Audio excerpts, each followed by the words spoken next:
अगर बिजनेस करना इतना ही सिंपल होता तो आज हर दूसरा बंदा बिजनेस ओनर होता। सालों लगते हैं एक बिजनेस को बिल्ड करने में, एटलीस्ट एक अच्छे सस्टेनेबल बिजनेस को बिल्ड करने में तो डिकेड्स लगते हैं। ओवरनाइट सक्सेस के पीछे डिकेड्स की कहानी होती है। Execution will always lead and strategy would follow. Founders who are able to execute well succeed more than founders who are having good strategies or insights। आपके पास ऐसा क्या है जिस कारण से आप उस कस्टमर्स को होल्ड कर पाओगे, अट्रैक्ट कर पाओगे दूसरों से बेटर। आप 10 चीज करने से आगे नहीं बढ़ते हो, आप एक चीज को दूसरों से 10 टाइम्स बेटर करने से आगे बढ़ते हो। I've said and I've seen people with that grit, that chull beats any talent।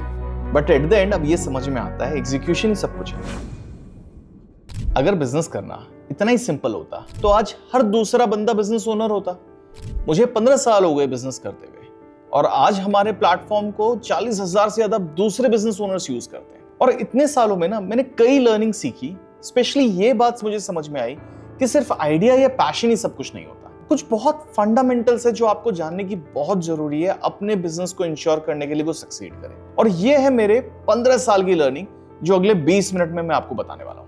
Lesson number 1, आप अपने बिजनेस का सेंटर नहीं हो, आपके कस्टमर्स हैं। कस्टमर्स को सेंटर पे रखना सबसे जरूरी है और सबसे बड़ी मिस्टेक होती है मोस्ट बिजनेस ओनर्स करते हैं। वो सोचते हैं कि आप या आपका बिजनेस सेंटर पे है, जबकि आपका पूरा बिजनेस अपने कस्टमर्स के आसपास घूमना चाहिए। आपकी पूरी जो कस्टमर्स की फिलॉसफी है वो बिजनेस के सेंटर पे होनी चाहिए। एट द एंड आप कस्टमर की प्रॉब्लम सॉल्व करो, कस्टमर्स के बिहेवियर को समझो, कस्टमर्स को क्या चाहिए वो समझो, कस्टमर्स के लिए कैसे बेटर कर सकते हो समझो। कस्टमर अगर आपके बिजनेस में सेंटर होगा, आपकी प्रोबेबिलिटी टू सक्सीड ऐसे भी बहुत इंक्रीज हो जाती है। मैंने बहुत बार बिजनेस ओनर्स को देखा, एंटरप्रेन्योर्स को देखा, वो अपने सॉल्यूशन से इतने ऑब्सेस्ड हो जाते हैं, अपने आइडिया से इतने ऑब्सेस्ड हो जाते हैं, वो कस्टमर्स के बारे में ही भूल जाते हैं। और यहां से आता मेरा लेसन नंबर 2, आपको सॉल्यूशन से ऑब्सेस्ड नहीं होना, आपके कस्टमर और उनकी प्रॉब्लम से ऑब्सेस्ड होना है। उनका प्रॉब्लम इंपॉर्टेंट है, सॉल्यूशन तो टाइम के साथ चेंज होता जाएगा। जैसे बहुत साल पहले जब ई कॉमर्स आया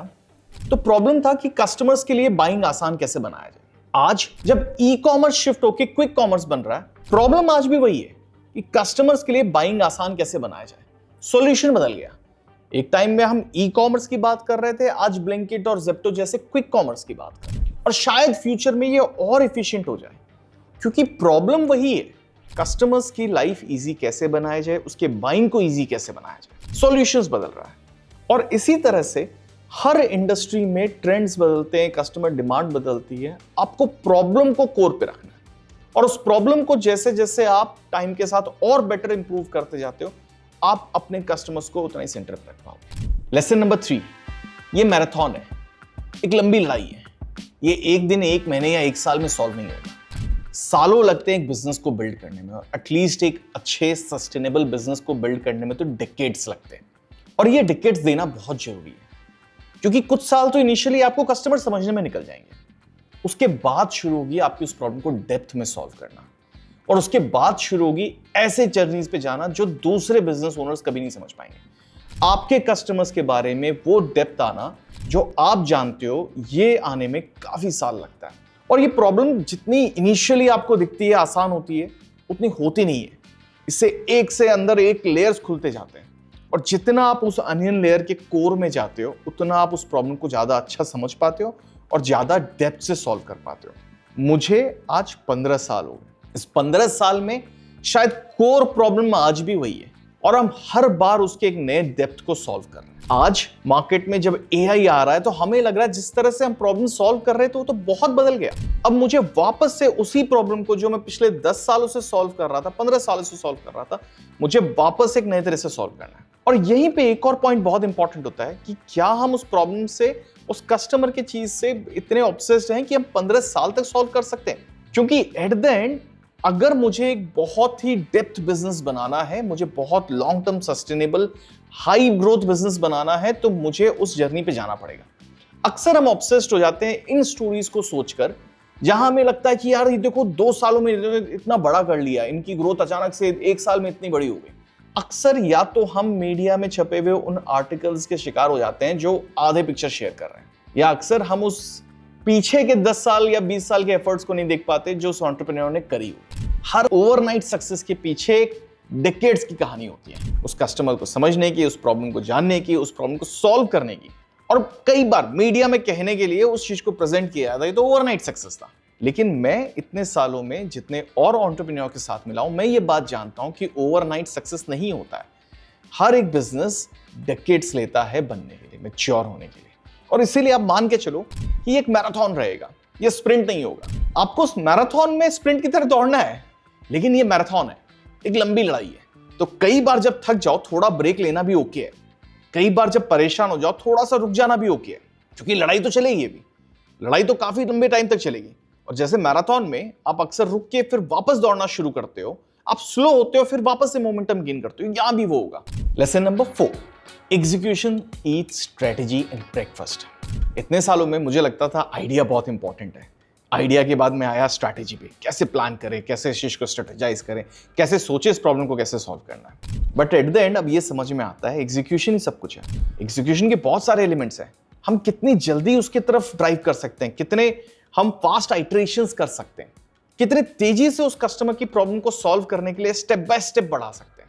अक्सर ना हम अलग अलग प्रॉब्लम से गुजरते हैं। एनालिसिस पैरालिसिस कॉमनली सुना होगा, है ना। ओवर प्लानिंग होती है, ओवर परफेक्शन फोकस होता है, और ये सारी चीजें धरी रह जाती है जब हम ये रियलाइज करते हैं एग्जीक्यूशन तो हो ही नहीं रहा। इवन टीम में इतने सालों में मैंने देखा people who are high agency, and high agency is a word often used for people who are very good at execution. जो हाई एजेंसी पीपल है, इनके डिलीवरीज बहुत अच्छे होते हैं, एट द एंड बिजनेस को ये ग्रो करा पाते हैं, क्योंकि ये स्ट्रैटेजी पे बैठते नहीं है, ये एग्जीक्यूशन पे फोकस करते हैं। मैं इससे ये नहीं कह रहा कि स्ट्रैटेजी इंपॉर्टेंट नहीं है, बट मैं ये कह रहा हूं प्रायोरिटाइज एग्जीक्यूशन को करो। Execution will always lead and strategy would follow.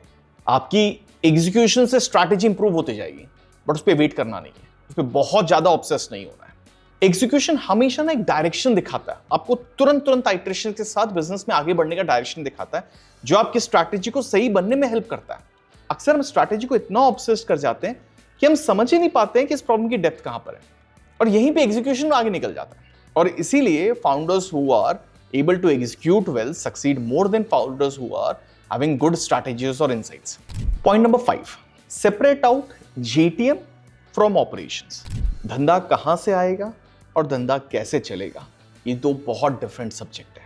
अक्सर मैंने एंटरप्रेन्योर्स को देखा है, मैंने भी ये गलती बहुत सालों तक करी, कि जो बिजनेस ऑपरेशंस है मैं उसी पे फोकस करता रहा, लेकिन इस बात पे नहीं किया कि ये धंधा आएगा कहां से, मेरे लिए कस्टमर्स कहां से आएंगे, वो मुझे कैसे ढूंढेंगे, उनको कैसे पता चलेगा मैं एग्जिस्ट करता हूं, उनको कैसे ये बात लगेगा कि मैं उनकी प्रॉब्लम सॉल्व कर सकता हूं। और ये दोनों बहुत अलग फोकस है। ऑपरेशंस में आप डेप्थ पे जाते हो, प्रॉब्लम्स को और कैसे बेटर सॉल्व करना है, प्रॉब्लम्स के डेप्थ में कैसे जाना है, कस्टमर्स के लिए सबसे अच्छा प्लेटफॉर्म, सबसे अच्छा सिस्टम, सबसे अच्छे प्रोडक्ट कैसे बना सकते हैं। लेकिन जीटीएम ये बताता है कि हम कस्टमर्स तक पहुंचेंगे कैसे। At least in your team, either you or somebody, but there should be one person whose entire focus is around how to bring customer, is entirely thinking about the fact how would the next month or the next day or the next year customer would come, how would they find me। अपने आप में ये एक बहुत बड़ी problem organisation की होती है, कस्टमर्स कैसे आएंगे, कैसे आपको ढूंढेंगे। और अगर एक पर्सन इस चीज को फोकस कर रहा है, इस चीज को कॉन्स्टेंटली ड्राइव कर रहा है, तो आपके पास एटलीस्ट इनफ्लो रहेगा, एक फनल बना रहेगा। देन द सेकंड पर्सन और whosoever, maybe a second founder, maybe somebody senior in the company can focus on how to operationalize the business, how to make it better। हम सब ये बात मानते हैं कि एट द एंड कस्टमर की problem solve करना इंपॉर्टेंट है, लेकिन कस्टमर को पता तो चले कि हम उसकी प्रॉब्लम सॉल्व कर रहे हैं ना। एक बहुत पुरानी हिंदी कहावत है, जंगल में नाचा मोर किसने देखा। यही वो प्रॉब्लम होती है जब ऑपरेशंस को बहुत बेटर करने पे फोकस कर रहे होते हैं, लेकिन कस्टमर को लाने पे फोकस नहीं कर रहे। हमने प्रोडक्ट तो बहुत अच्छा बना लिया, मोर की तरह डांस हो रहा है, लेकिन कस्टमर को पता ही नहीं है। तो वो कस्टमर तक बात जाए, कस्टमर्स उससे इन्वॉल्व हो, इसके अपने आप में बहुत सारे तरीके, स्ट्रैटेजीज होते हैं। सी आज के टाइम में कंटेंट अपने आप में एक बहुत इंपॉर्टेंट स्ट्रैटेजी है। जनरल ट्रेडिशनल मार्केटिंग के टेक्निक्स हैं, फीट ऑन स्ट्रीट भी होते हैं, हर प्रोडक्ट पे डिपेंड अलग अलग उस पे ना, बहुत सारे एंगेजमेंट जर्नीज बनते हैं। हर सेक्टर के लिए अलग स्ट्रैटेजी होती है, but there should be one person who is thinking in and out of this problem. The sixth point is understanding the leverage. See आपने एक बिजनेस बना लिया, आपने ये भी समझ लिया कस्टमर कैसे आएंगे, आपने ऑपरेशंस भी अच्छा कर लिया, आपने कस्टमर्स फोकस भी कर लिया, कस्टमर्स के ऑब्सेशन को भी समझ लिया। बट इंपॉर्टेंट क्वेश्चन है, आप जैसे मार्केट में और प्लेयर्स होंगे जो यही काम कर रहे होंगे, और एट द एंड कई बार कस्टमर्स के लिए आप एक ऑप्शंस की तरह से बन जाओ। Then what is your leverage? आपके पास ऐसा क्या है जिस कारण से आप उस कस्टमर्स को होल्ड कर पाओगे, अट्रैक्ट कर पाओगे दूसरों से बेटर। अब ये पॉइंट उस सिचुएशन में बहुत इंपॉर्टेंट हो जाता है जहां आप एक बड़ा बिजनेस बिल्ड करते हो। And I am pretty sure every business owner want this. It's not about just building a business, it's about scaling a business. And this is the fundamental of scaling a business. What is your leverage? वो lever क्या है? Undue advantage क्या है जो आपको दूसरों से, आपके competition से अलग करता है? हर business के लिए ना ये अलग-अलग scenarios हो सकते हैं। कुछ के लिए founders led brand अपने आप में एक leverage होता है। कुछ के लिए IP, intellectual property, आपके कुछ patents या कुछ ऐसी चीजें जो आपको दूसरों से अलग रखती है, वो एक leverage हो सकता है। कई ट्रेडिशनल बिजनेस में तो पॉलिटिकल कनेक्ट भी एक लेवरेज होता है। न्यू एज बिजनेस में कस्टमर डेटा भी एक लेवरेज होता है। But you have to understand what is the leverage that is working for, what is the element that is making you different from your competition and why your customer would prefer you over your competition. Now leverage के लिए ना एक बहुत important aspect ये भी आता है, हमें ये समझना जरूरी है बहुत डीपली अगेन, और या हमारे कस्टमर में ही एक सेगमेंटेशन या एक कोहॉर्ट जिनके लिए लेवरेज मैटर करेगा। और ऑफन विद जर्नी ना हम ये बात समझ पाते हैं कि जिनको हम सबको अपने कस्टमर्स मान रहे थे, उनमें से एक सेगमेंट ही शायद हमारा कोर कस्टमर है, क्योंकि जो लेवरेज आपका था वो उनके लिए वर्क कर रहा है। और यहां इंपॉर्टेंट होता है उस लेवरेज पे डेवलप करना। इसका मतलब आपने डिफाइन कर दिया कि इस सेट ऑफ सेगमेंट के लिए मेरा प्रोडक्ट एक स्ट्रॉन्ग लेवरेज है, और आप उसी पे और ज्यादा डेवलप करते हो, उसी पे और डेप्थ पे स्केल करते हो, क्योंकि आपको पता है इस लड़ाई में तो आपको कोई नहीं हरा सकता। क्योंकि एट द एंड आप कोई भी इंडस्ट्री, कोई भी प्रोडक्ट, कोई भी सेगमेंट में हो, आपका कंपटीशन आएगा ही, और जितना बड़ा वो मार्केट होगा उतनी ज्यादा कंपटीशन। और कंपटीशन से आपको डिफरेंट यही रखेगा आपका लेवरेज।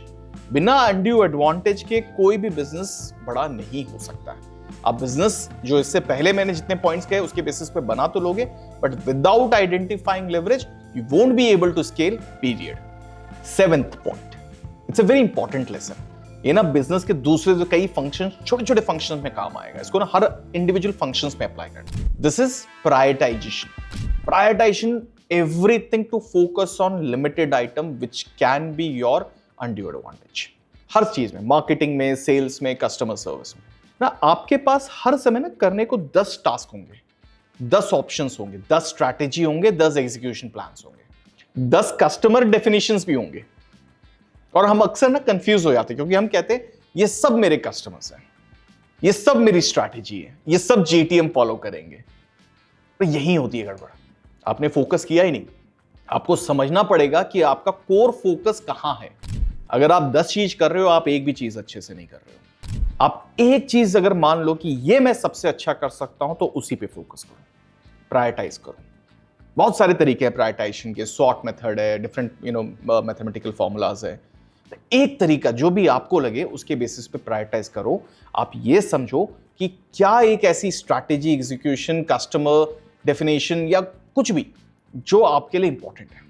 हर चीज में प्रायोरिटाइज करना होता है। बिजनेस में एग्जीक्यूशन पे स्पेशली आप 10 चीज करने से आगे नहीं बढ़ते हो, आप एक चीज को दूसरों से 10 टाइम्स बेटर करने से आगे बढ़ते हो।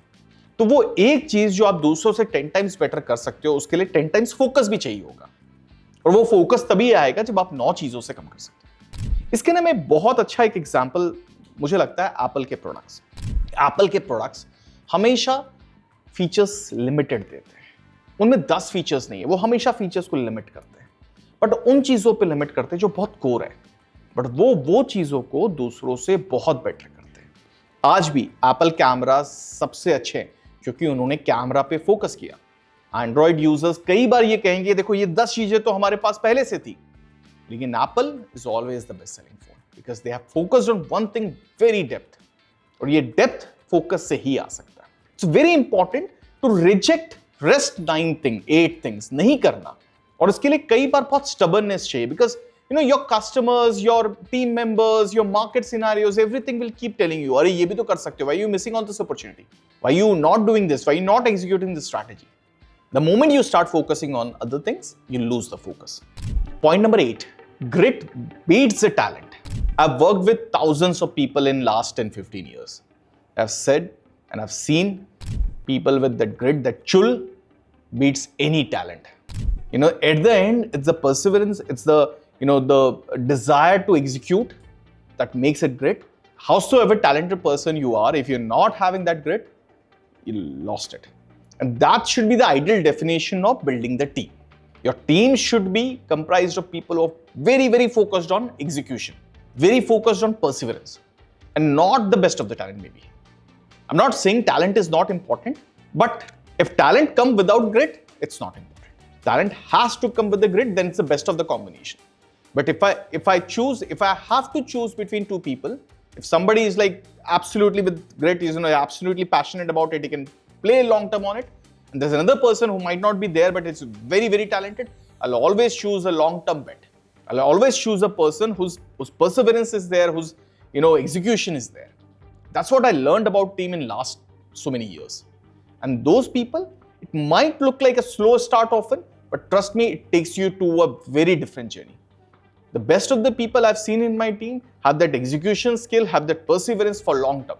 They have been the key pillar why the company has reached here where we are now. And the last, not the least, don't compromise on ethics.